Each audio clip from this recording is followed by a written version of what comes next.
Be on the recording. Go ahead and turn off your video. But otherwise, we'll record it. And that way we'll have an opportunity to share this with people in the future who are trying to figure this problem out and how to find solutions. So today we have a few of the members of our core QCPDX group are here with us, and that is Michael and Judy and myself so far. We might have others. And then we've got all of you who are coming in from around the country and probably lots of local folks as well. And I see Perry is here from Seattle. He's been leading the effort up there. And there's quite a number of other folks who've been working on this issue, and welcome to everybody. My intention today is to do a couple of things. One is to give you all an update with the progress that we're making in Portland, and then also to give you some ideas of some of the things that we're trying in Portland and do a little demonstrating of how some of that works. For instance, we'll get into this a little deeper, but these are some door hangers that we've just had made recently that we are handing out. So I think, why don't we start with that? Judy, would you like to start off with some of the recent efforts we've made around creating door hangers and really anything else you want to talk about? And you can introduce yourself and I'll stop talking. Sure, I'd be glad to. I'm Judy Walton, and I joined this group just a few months ago and have really enjoyed participating in it. And I see many people here that I've communicated with. Keeps flipping the view, like Myra Sussman from Marblehead, Mass, right? So that she's joining from 3 hours ahead of us, 8 p.m. in Marblehead, their own effort. And Mary McWilliams here in Portland, who I just happened to work with at the League of Women Voters. We did the directory of elected officials together. And I'm glad that you made this call. I had no idea I'd see you here. So this is a great group. It's an issue that some people say, oh, leaf blowers, there's so many important things. But as you know on this call, they touch so many aspects of our lives, from the health issues related to noise, to the toxic issues related to all the dust and debris that they blow into the air. And then there's their emissions. So, which also cause, climate impacts, environmental impacts, impacts on wildlife, impacts on our gardens. You think of them as maintaining gardens, but they worsen the conditions. So all of those reasons are why they're so important to phase out. And it should be a low-hanging fruit because there are better options. But we're excited because this year we're getting some traction at the state level and the city and the county. And one of the reasons behind this traction is this educational effort. So it's equally important that we work on building awareness. And many of you have been helping out with this door hanger campaign that Albert showed you. I'm kind of coordinating it. We have the city divided into 4 quadrants. And that distribution of these door hangers that says, are you tired of the noise? Here's where you can go to find out more information and see what you can do to help. It's brought in a lot of people from all over the city to get involved and be aware of the effort. As our legislation progresses, which Michael will talk about, this will be really important because then we're going to reach out to all of you. We may need letters, we may need some testimony, and we may need various other efforts done. So Michael and I were talking about things that people on the call tonight might be interested in helping with. And one of them would be the legislative effort, which he'll talk about. And another one would be the door hanger effort or any other distribution, educational leaflet efforts. If you're interested in participating or leading an effort, doing a design, any of that, contact us and we'll give you an email. And the last thing from my perspective is if there's anyone out there who has website skills with WordPress, is that right, Albert, WordPress? Then we could sure use a little help with the website. Those are the 3 requests from me. And Now we'll turn it over to Michael to talk about the legislative progress. Well, hi, thanks for this particular opportunity to speak with you all. Thanks to Judy, who's been winding our sails recently as she and Albert and some of the others of us are doing a lot of work to get the legislative campaign going that we launched in 2019, where we had House Bill 3350, which would have prohibited sale or use of gas statewide. And as you can well imagine, we had some modest support from the more rural and Republican parts of the state. A lot of support from people who live in more urban areas. And we did get a hearing. We did not get a floor vote because of the timing. We were advised to come back with another bill this legislative session. And I see Bonnie Seger's on the call, and I know that there's a New York bill going, and we're very much in support of that. But we're hopeful that we will get a hearing in the House Energy and Environment Committee, which will allow this vote to go to the floor for a larger vote. And this year's bill, which is House Bill 3023, focuses on the urban growth, but the Portland urban growth boundary, because we understand that this is much more compelling of an issue for for high density population areas than it is for rural areas. So we're trying to get something that is focused on the largest piece of the problem, with 1.6 million people in Oregon, and yet at the same time allows for a demonstration project, if you will, for the rest of the state, that getting away from gas leak blowers into, well, mostly battery powered for the commercial and the larger scale, but also for the residential, and hand tools, which are very important, is a way to get more support for the bill.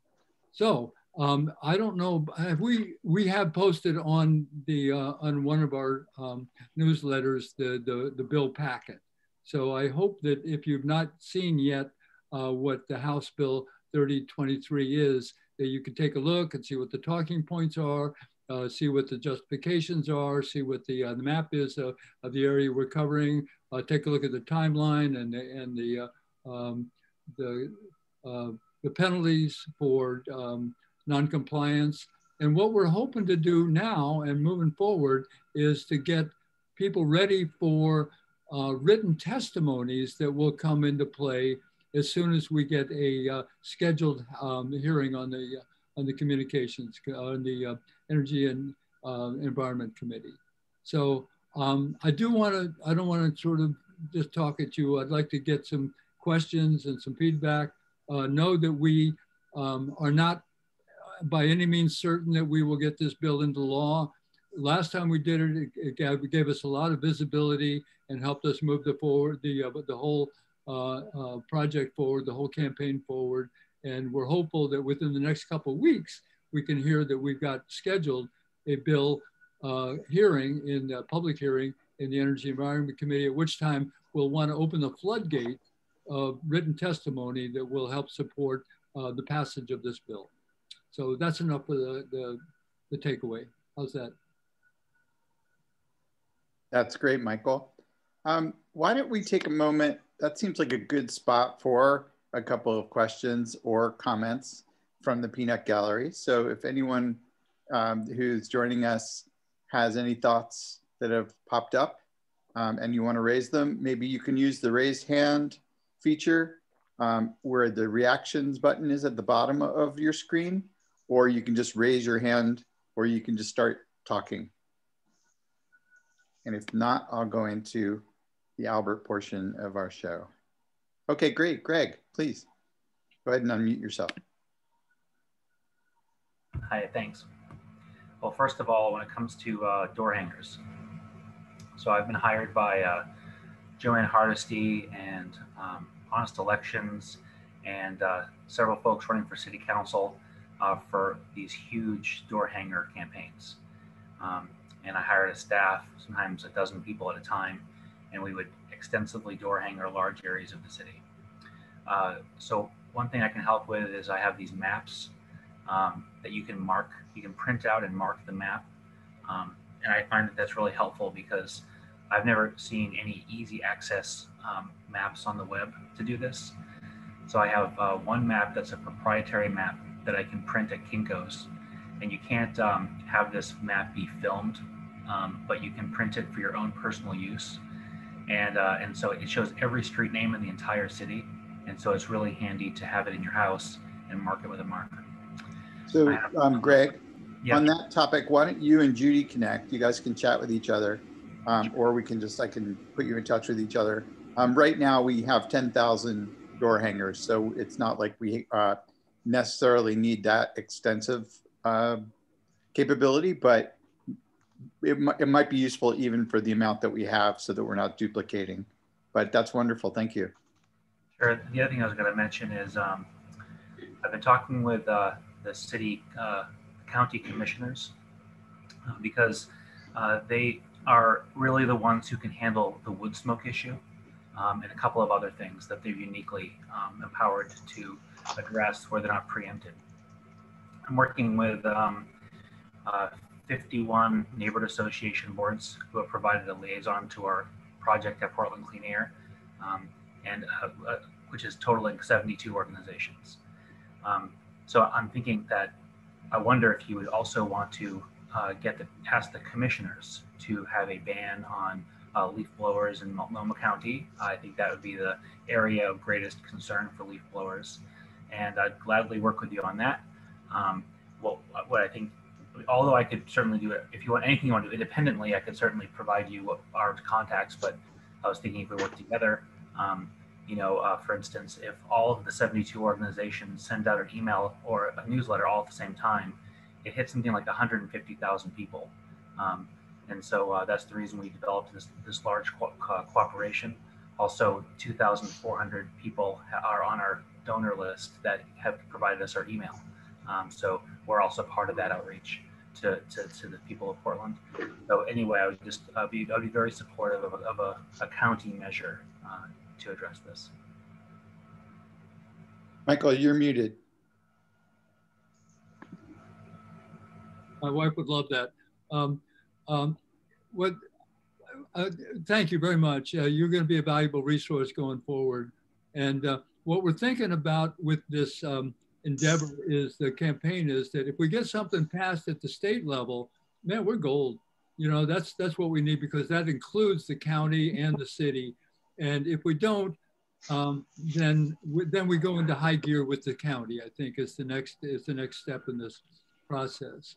And so we have limited bandwidth on those of us who are volunteers on this. So to keep on the endeavors with the state and the city and the council and the county all at the same time is something that might want to have some consideration about a sequential process. So I think we're putting not all our eggs in a basket. That's really a bad metaphor. But we're putting our endeavors into the state effort for the next few weeks. If that plays out, hey man, we're there. But if it doesn't, then we start focusing on the county. The city has been very responsive. They've done what they can do. We're not sure if we can move any further ahead in the city, but definitely the county, Multnomah County, is our next target area. And then one last quick offer is, so I've been working on environmental protection campaigns full-time since 1991 with 16 organizations, and I've volunteered for about 50. And one of the main things I do with groups is I help them develop their report where they explain to everybody, whether it's legislators or the public, in a basic format, 2 or 3 pages, 4 pages, whatever it takes, to explain the issue in a manner that is cited and illustrated, and there's layout and so on. We have a whole team helping us with Portland Clean Air.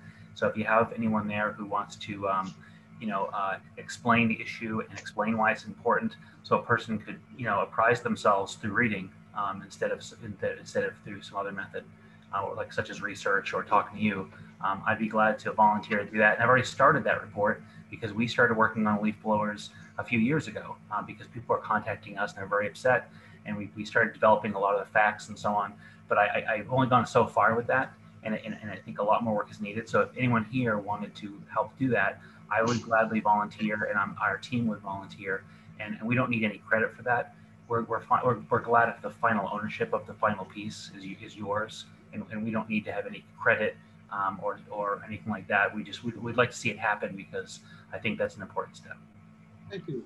Yeah, Greg, I think that's great. You know, I feel like Jean-Luc Picard, make it so. Yeah. So, you know, we have a website. We have done also quite a bit of research, and, you know, between your efforts and your team and what we've done so far, I'm sure we could come up with something great.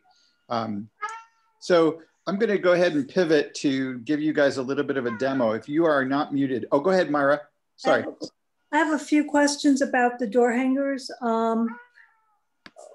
We brought it up at we're just a group of 4 people who are pushing legislation, and my friends shied away from the door hanger. They thought it was too intrusive and aggressive. And so we're going with the postcard activity instead, but I'm not giving up on it. And I think the postcard one might become prohibitively expensive. I was curious, one, how expensive is 10,000? What were your costs for that? And 2, are the laws and regulations, is it by town, city, state, or is it federal that you can go up and place a door hanger without running into any pushback? And if you've been doing it, what has been you said you've gotten positive results, but what has been the percentage of negative from it? People being offended. Judy, do you want to start with this, or I'm happy to answer it? Okay. You go ahead, and then I'll follow up if necessary.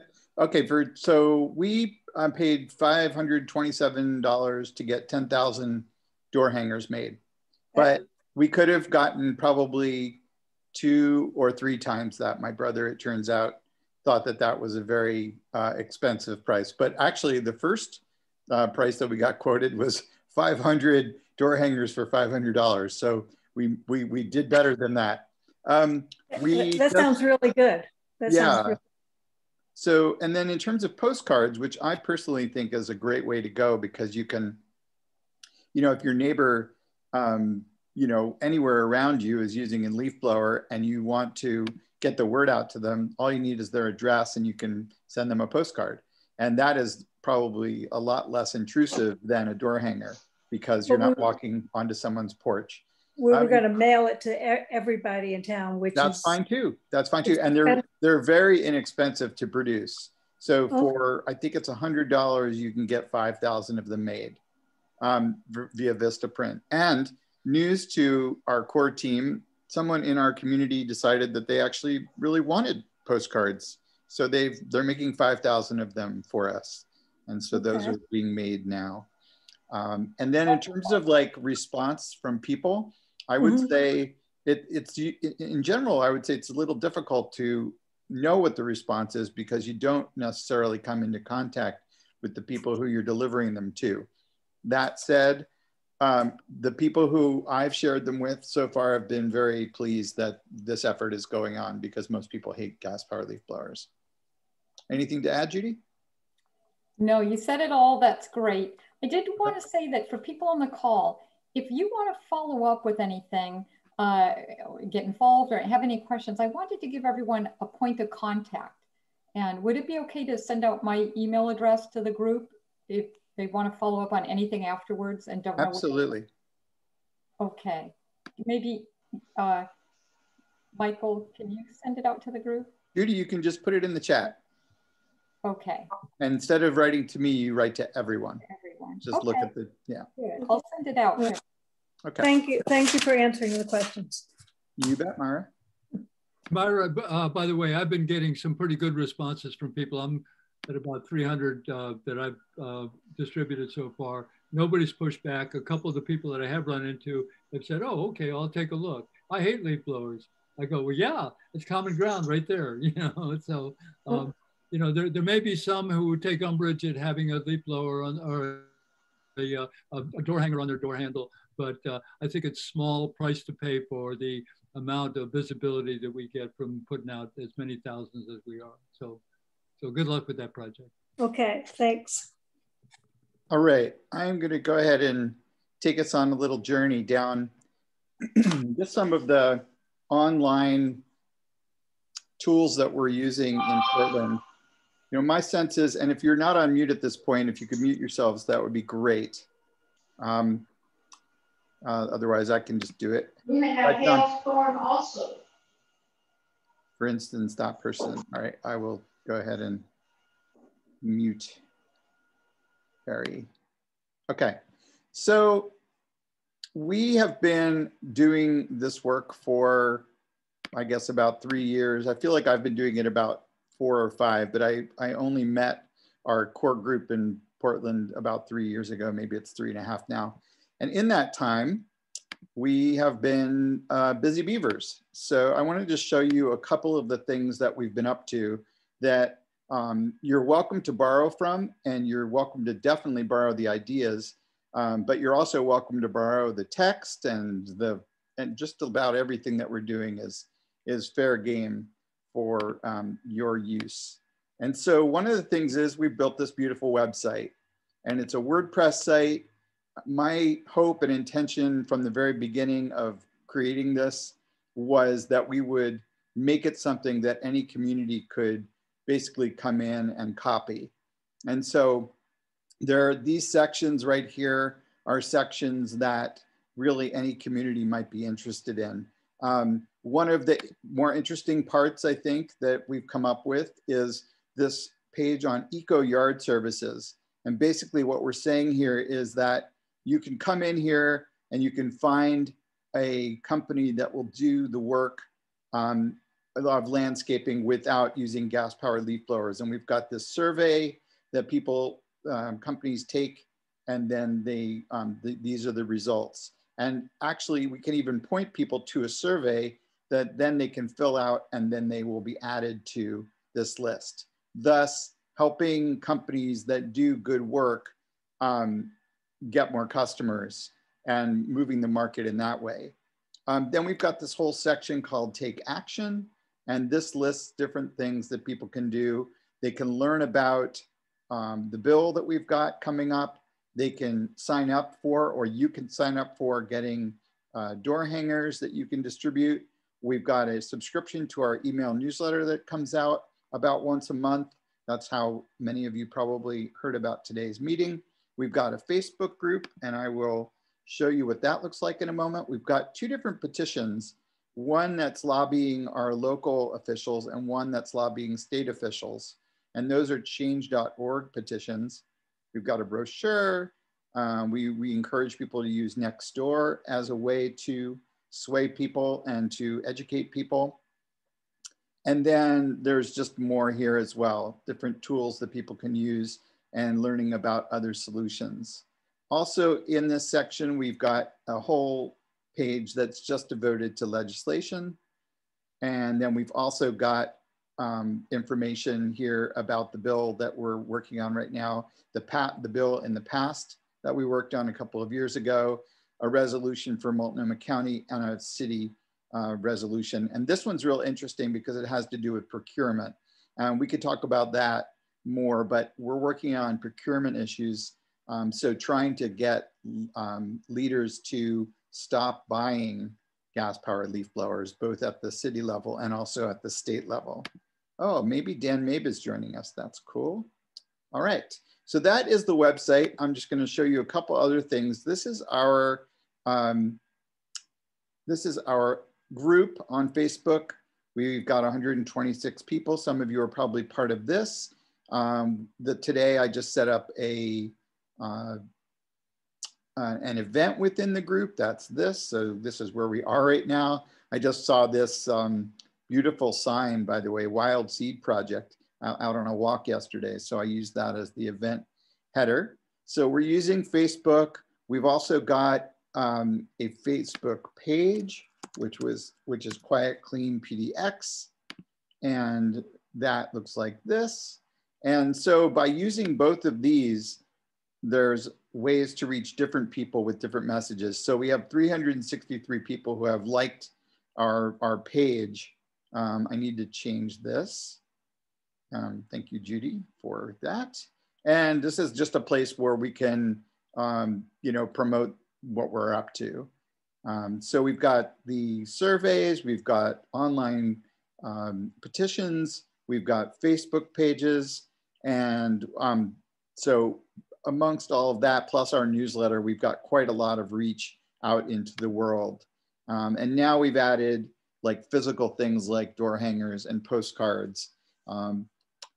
So that is some of the social media work that's happening. And I'm always looking for more people who might like to play in that sandbox. I realize that it's not everybody's, cup of tea. So nobody in our core group except for me is really running a lot of that stuff, but that's okay. There's no timeline on it. And I just want to add a little philosophical piece that I have about all of this. I think there's a real urgency in our society for success and for completing something and for getting something. Let's say it's legislation passed or making, just getting a touchdown. And the way I see leaf blowers is it's not a touchdown situation. It would be great if it was. It would be lovely if tomorrow, we got leaf blowers banned nationally or internationally. I think that would be a wonderful thing. That said, my sense is it's more of a piecemeal effort, that you're going to impact the people in your neighborhood, that you're going to impact your relatives, your family, and your friends. It's not necessarily going to be suddenly one day we have leaf blowers and the next day we don't. So it's hopefully it's not a long game, but it's not a today and tomorrow thing like a lot of things are. So I hope that that doesn't dissuade you from participating in it, because I think every time we make a gain, every time a leaf blower is not used, every time people transition to something else, it's a win. And I've been at this for about 5 years in my neighborhood, and I hear so much less noise from gas-powered leaf blowers that I just have to report. If you do stick with it, and particularly if you focus on your own neighborhood, you're going to end up having a quieter and a less polluted place. And you're going to raise your property values, and no one's going to thank you, but you'll know that you've had success. So that's the Albert wrap for today. Anybody have questions or things they want to add into that? And if you do, I think you just go ahead and speak would be fine. And if not, we can go off into our day and have our happy hour. Albert, I just wanted to let the group know that we got the Eastmoreland Garden Club to endorse Quiet Clean PDX. Nancy gave a talk and she did a great job. And the next meeting we voted to see if that would be something that Garden Club we could endorse, and we had a unanimous endorsement. So the next step that I haven't been moving towards very fast, but I hope to, is to have our neighborhood association endorse it. So, great, Sally, thank you. What neighborhood association are you with? Eastmoreland. Okay, fantastic. Yeah, but there's sure a lot of noise. We take a walk every day and there's so many leaf blowers. Right. It's really frustrating, but. Well, I hope that you'll experience what I'm experiencing, which is, a lessening of the noise. And it's interesting. It's a difficult thing to note, because less noise just means it's nice. It's quieter. When it's noisy, it's like, what the problem is, but when it's not as noisy, it's suddenly you're not like suddenly necessarily attuned to that. But when it gets way less noisy, it's really noticeable. So I wish for that for you. And I think it's possible. I mean, I think I'm experiencing it. So you can. I hope so. So yeah, cool. Yeah, anybody else have anything they want to add? I would like to ask a question. First, I just want to a funny comment. I think you guys had, I'm in Seattle, I think you guys had a lot of snow a couple weeks ago, right? Or a week and a half ago. We did, and it was so nice and quiet. There weren't any leaf blowers for some reason. Right. Anyway, so my question is, has anyone done a study that shows the level of particulate matter, 2.5 micron particulate matter that is in the air while a leaf blower is running, or maybe even for the period of 1 hour, 2 hours, and 3 hours after, compared to the ambient PM 2.5. And that comparison is really important, because if we can show that like the level went up 10 times for the first hour and 5 times for the second hour or something like that, we might get people interested. People don't want to breathe 2.5. And if they find out the leaf blowers are creating a significantly higher, I don't know, I have no idea, but if we find out that they're creating a significantly higher level, then we might get people interested not just in combating the noise, but also these particles. Great, thank you, Perry. I see your hand up, Greg, but I want to go to AGSA, which I'm assuming is Dan. Dan, do you want to go ahead and chime in? Yeah, thank you, Andy, and thank you for putting this together. Esther and I checked in a little bit late, sorry, but did want to respond to a resource there. Fairwarning.org, they actually came out to our neighborhood. We provided them access to high volume gas leaf, just gas gardeners in Southern California. They hooked up hygienic sensors to the workers.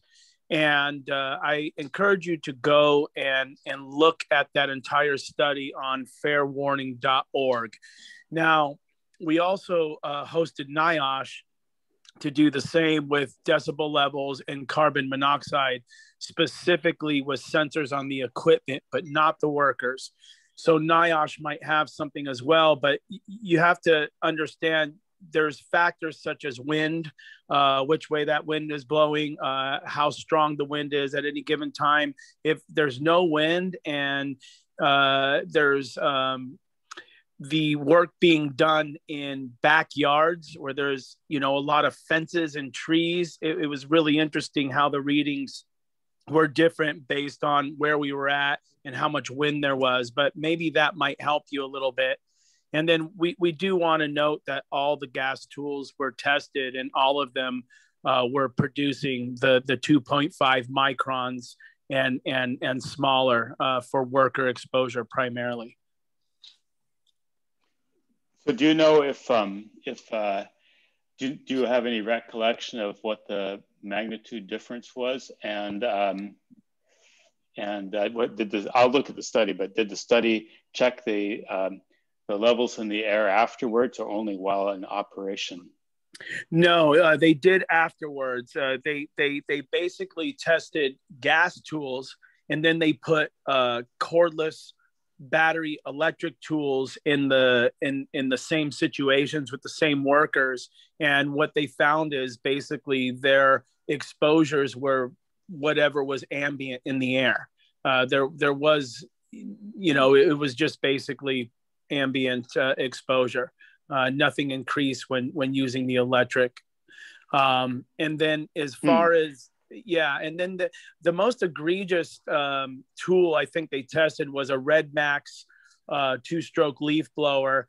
The workers were exposed to 53 times higher particle pollution than the busiest nearby intersection. And we've all read studies. If you live next to a freeway, your life expectancy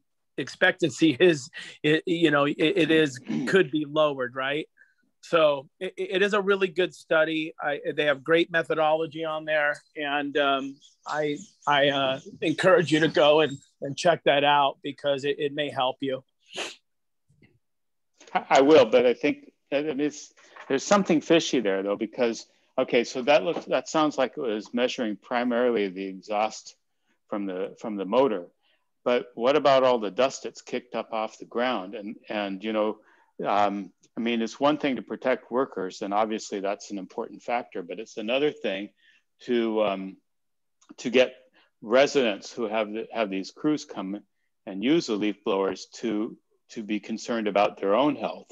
And that's why I was trying to focus on the study of what the particulate is in the ambient surroundings.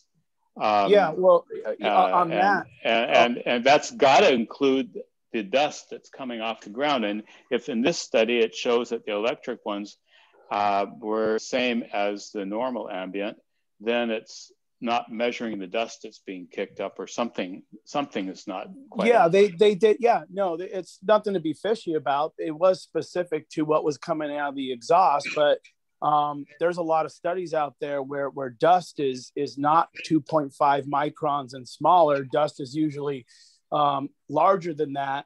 And nonetheless, they shouldn't be kicking up dust plumes and things like that. That's why when we train the workforce, we have a certification course that we train them when they transition from gas to electric blowers.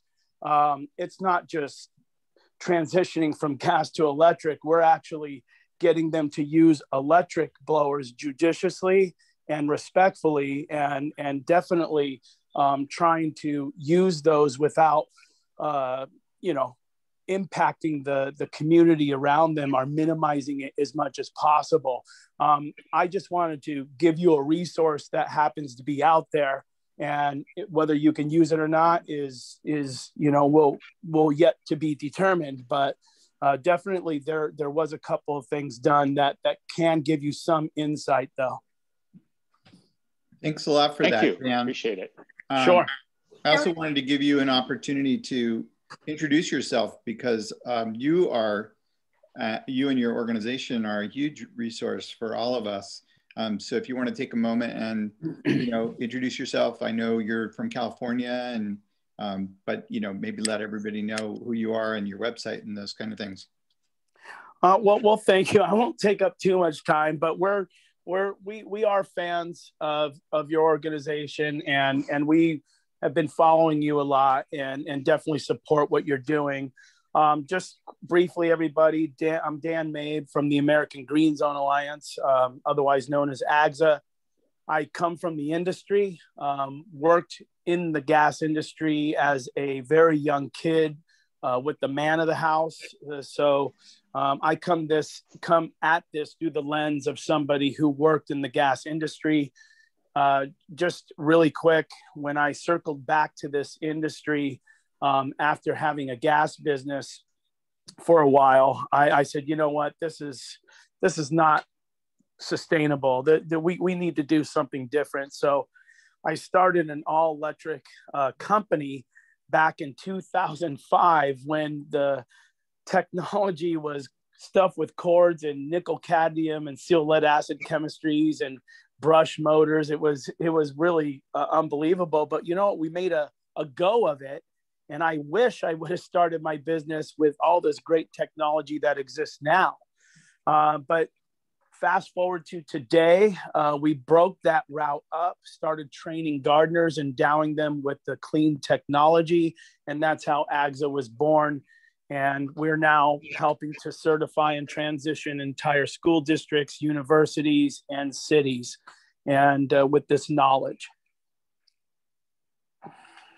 That's great. Dan, thank you. Judy, it looked like you had something you wanted to add.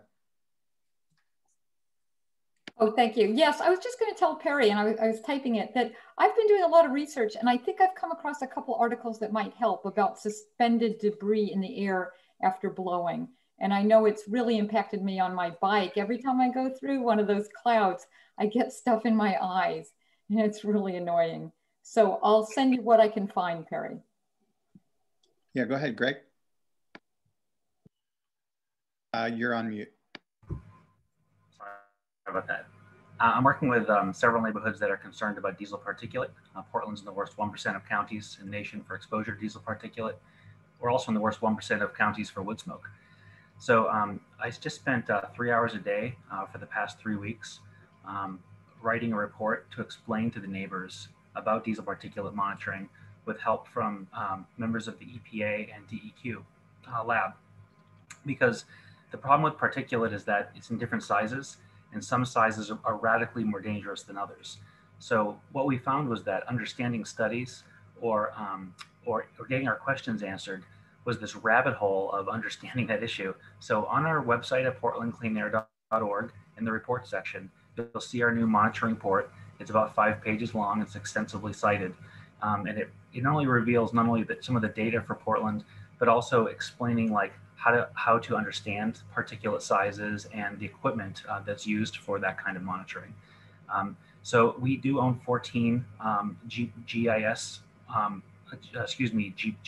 monitors that are bike mounted. So if someone had a leaf blower going, we could actually scan an entire area and map out with GIS how the particulate levels form a gradient and how large an area that's happening in. We've invested in this technology, and we have a GIS technician. But I think what you'd find intuitively is that the large debris would be the same electric or gas, right? Because they're both kicking up a cloud. But the gas-powered one, which produces an exceptional amount of very fine particulate matter, for that you'd have to have like a $38,000 Grimm mini RAS or a $10,000 alcohol monitor to be able to detect that fine particle. We don't own one of those, but we're working to buy one.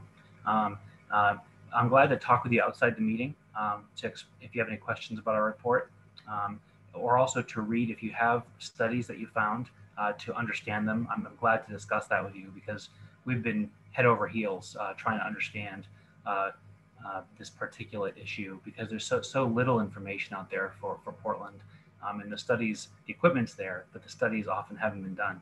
We have some from like Stuttgart, Germany, and so on. But anyway, I'm glad to talk with you outside the meeting about getting that question answered because we have similar questions with diesel. Great, thank you, Greg. I'd like to hear if anyone hasn't had a chance to speak yet, have any questions or comments, and you want to share them, you are welcome to at this point. Yeah, go ahead, Christy. Hi, yeah, I just want to say thanks for letting me join the group. I'm out here in Fairfax, Virginia, and tomorrow we're going to have our first Zoom meeting trying to organize a group for Fairfax. And I'm just really happy to see everything you've got on your website and all the resources. And this is really going to be helpful, I think, for us. That's great, Christy. Good luck. And if you want to invite me or anyone else who's here on the meeting to come join in, if we can be of assistance and can make it, as long as it's not too early in the morning, I might be free. So I'd be glad to even just be a fly on the wall and help. I like helping get things started. So anyone else want to share any thoughts that they have, or go ahead, Warren. Hold on a second. You are muted, so until that, there you go. There I go. Yeah, I bought a decibel reader from Sweetwater Company in Indiana, which was about, I don't know, $50, $60, which I intend to use in DC. I live in Cleveland Park in DC. And of course, gas blowers will be illegal in 10 months. But in the interim, they're also illegal as far as noise levels in residential areas, which is nothing more than 70 decibels at 50 feet. And these things are like 130 decibels at least. That's only one. If you've got, I mean, there's a couple houses for me where you might get 3 going at the same time. Not only blowing leaves, but clipping hedges and other landscaping things.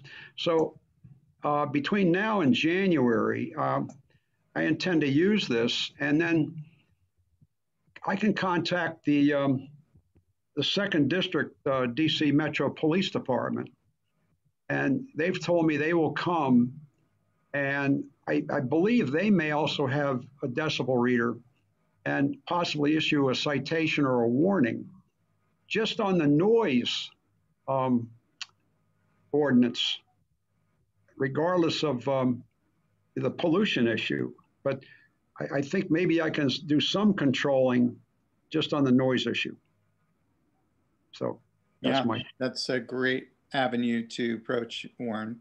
That's definitely something that's on our minds here in Portland as well, and in Oregon. Michael, did you want to share something? Have at it. Could I add that you know, we've been in touch with quiet communities, and their encouragement is to think about compliance as affidavits from residents, and that there's great hesitation about trying to involve the police in the compliance for a couple of reasons. One is it's pretty low on their list of responses, and two is that, I don't know about where you are, but here I think that there are a number of the lawn and garden care people who might be undocumented workers, and the small businesses would feel very challenged by having police come onto their job sites. And so we're working on a different level, a different sort of compliance that has to do with residents with the sound meters that can measure it and file affidavits. So that's one alternative that is up in the air in terms of our discussion here in Portland, Oregon. Yeah, that's a good point. Of course, in Washington, D.C., that's the only alternative right now that we have, because the enforcement agency for noise is actually a D.C. executive department that I think they need 2 to 3 or 4 hours of notice before they can actually show up at a site, which is way too late because they're gone. So the only alternative we have is the police. And I mean, I know the folks in the 2nd District, they're about 3 blocks from my house, and they work with people. They're not trying to put people out of work, or they're not interested in if anybody's undocumented, I don't think. So, which, you know, that may be the case. I mean, a lot of the folks that work around are, you know, Spanish is their primary language. So it's hard to even talk to them unless you know Spanish to just explain that these are polluting instruments they're using, are dangerous to them as well as everybody else. So. All right. Well, this has been great, everybody. Thank you so much for participating today. We can talk for hours and hours, and we will, and we'll convene again. But I think everybody's gotten enough richness. If anyone is interested in joining our group in Portland on a more regular basis, we meet on the 3rd Thursday of the month. If that's something that sounds appealing to you and you'd like to dig in a little deeper, you can reach out to Judy, Michael, or myself. And know that, you know, this is an issue that's being worked on by hundreds, if not thousands of people right now. So you are part of a team of people who are on the right side of history, and we are making progress. It's slow, but it is definitely happening. So stick with it and stay connected with us and stay connected with each other and make a difference. Go team. So have a great rest of your evening, and